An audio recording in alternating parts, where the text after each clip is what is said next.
Hey everyone, today I will be going over how to use the Finder's 4 views on map, so let's get started. First, the icon view welcomes us with large icons offering a canvas to unleash our creativity in arranging files and folders. To tidy up the layout, we can utilize the view menu to snap icons to a grid or sort them by name, while the sort by none options preserves our custom arrangement. Next, we dive into the list view, where files are neatly presented in a single list, with columns revealing vital details like name, date modified, size, and kind. It's a breeze to sort files by clicking on the column headers, and further customization is just a right-click or control-click. Then, we discover the column view, a treasure for navigating intricate file structures.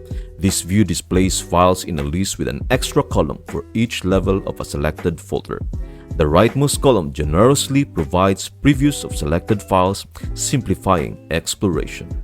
Finally, we enter the realm of the gallery view, designed specifically for folders filled with images or media. In this view, large previews grace our screen, and the arrow keys serve as the magical portal to quickly browse through the visual wonders. To traverse between these views, a simple click on the appropriate icon at the top of the Finder window is all it takes. Yet, there's more.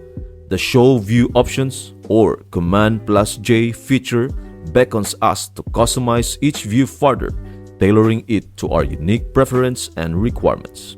Whatever your choice, rest assured that using the right Finder view will undoubtedly elevate your file management experience on your beloved Mac.